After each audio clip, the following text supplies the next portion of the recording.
رہا ہے، لوگ یہ کام کرتے رہے، یہ ڈیوٹیاں ہمارے بزرگوں نے سر انجام دی ہیں، 2 کر کے 4 کر کے 6 کر کے انہوں نے کام کیا ہے۔ اپنی ذمہ داری کا احساس کریں، مسلسل کام کریں، مسلسل جدوجہد کریں، مسلسل ڈیوٹی کریں۔ اور پھر میری تیسری گزارش آپ سے یہ ہے کہ جس طرح آپ اپنے اپنے گھر میں آپ کی ذمہ داریاں ہوتی ہیں، اور اگر آپ ذمہ داری ادا نہیں نہ کرتے تو احتجاج ہوتا ہے۔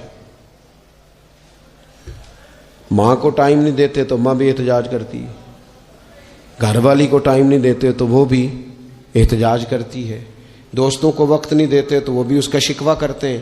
تو آپ کے ذمے جتنی بھی ذمہ داریاں ہیں، آپ پڑھاتے ہیں، کلاس میں وقت پہ نہیں آتے تو اس کا اظہار کیا جاتا ہے۔ ہم نے اپنے اپنے ذمے جو ذمہ داریاں لی ہیں پوری کرتے ہیں۔ میں آج آپ کو یہ پیغام دینا چاہتا ہوں کہ ایک ڈیوٹی دین کی بھی اپنے ذمے لیں، ایک ڈیوٹی، ایک کام اپنے ذمے لے لیں۔ آپ اپنے اپنے علاقے کی مسجد میں جھاڑو دینے کی ڈیوٹی لے لیں۔ آپ یہ ذمہ داری لے لیں کہ مجھ سے کچھ نہیں ہو سکتا تو میں ہفتے کے بعد مسجد میں جاؤں گا اور قرآن مجید کو میں صاف کر کے جھاڑ پونچھ کے ترتیب کے ساتھ مرتب کروں گا۔ مجھے اگر ناظرہ قرآن مجید ٹھیک پڑھنا آتا ہے تو میں 10-11 بچوں کا روز سبق سنوں گا، آگے پڑھاؤں گا۔ کوئی ذمہ داری لیں، دین کی کوئی ڈیوٹی اپنے ذمے لیں۔ اگر مالی طور پر آپ تعاون کر سکتے ہیں تو کسی جگہ، کسی مسجد میں، مدرسے میں، خیر کے کسی کام میں شامل ہو جائیں۔ دین اسلام کے ساتھ عملاً تبلیغ میں اپنا کام کریں۔ ذمہ داری ہر دنیا کا کام مینج کر کے مرتب کر کے کیا جانے لگا ہے، معیشت ہو، معاشرت ہو، تعمیرات ہو، دین کا کام ہے وہ اسی طرح چل رہا ہے۔ محفل آ گئی، برکت کے لیے محفل کر لو، جمعہ آ گیا پڑھ لو، تراویح ایک حافظ صاحب مقرر کر لو۔ بھئی آپ اس کو مینج کریں، ساری دنیا میں چیزیں مینج کی جاتی ہیں، آپ اسے مینج کریں۔ آپ خطیب صاحب سے فرمائش کریں کہ مجھے آپ جمعے والے دن اس موضوع پر کچھ سنائیں۔ آپ مسجد کے امام سے اس بات کی فرمائش کریں کہ آپ تراویح میں جو قرآن مجید سنائیں گے مہربانی کریں ہمیں اس کا خلاصہ بھی بیان کر کے سنائیں۔ آپ تھوڑی کوشش کریں گے تو آپ دیکھیں گے کہ بیان کرنے والوں کا بھی ذوق بڑھے گا۔ کچھ تھوڑی ذمہ داری کا احساس کریں۔ صحابہ کرام نے بڑی منصوبہ بندی کے ساتھ دین پھیلایا، بڑی جدوجہد کی۔ انہوں نے دیکھا کس علاقے میں ہم نے جہاد کے لیے جانا ہے، کس میں تبلیغ کے لیے جانا ہے، کس علاقے میں کس طرح کر کے ہم نے ڈیوٹی سر انجام۔ مصر میں ایک شہر ہے، اس کا نام ہے فسطاط، وہ کہتے ہیں گھونسلے کو، پرندوں کے گھونسلے کو۔ حضرت سعد بن ابی وقاص رضی اللہ تعالیٰ عنہ اپنی فوجیں لے کے وہاں گئے تھے۔ آپ نے وہاں خیمہ لگایا، کچھ دن وہاں قیام کرنا تھا، آپ کا وہاں خیمہ تھا۔ وہاں آ کے کبوتر بیٹھنے لگے، ایک کبوتری نے انڈے بھی دے دیے، وہاں گھونسلہ بن گیا۔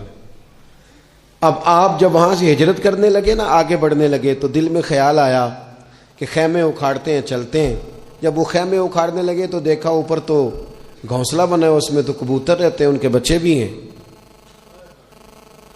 حضرت سعد بن ابی وقاص نے 2 فوجیوں کے ذمے لگایا، فرمایا یہاں تم پہرے دار بن کے کھڑے ہو جاؤ، یہ خیمہ اکھاڑا نہیں جائے گا، اس کو یہیں لگا رہنے دیں گے تاکہ یہ کبوتر جو ہیں انہیں تکلیف نہ ہو۔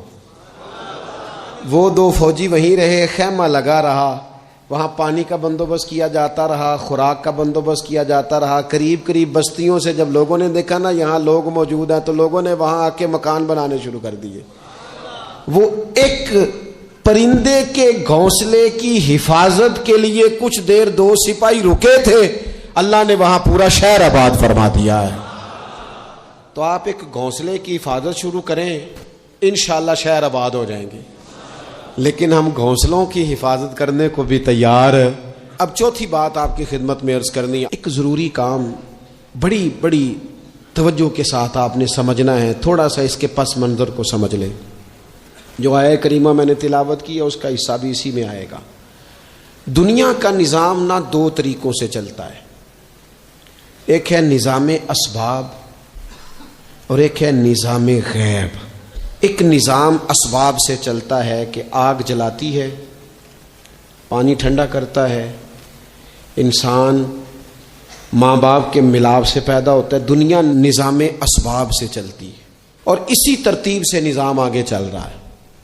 اور ایک ہے نظام غیب، جب اللہ اپنی رحمت کا فیصلہ فرمائے. تو ایک نظام وہ بھی ہے. وہ کیسے ہے؟ آگ جلاتی ہے، لیکن جب رب چاہے نا تو حضرت ابراہیم کے لیے ٹھنڈی ہو جاتی ہے. یہ کیا ہے؟ یہ نظام غیب ہے.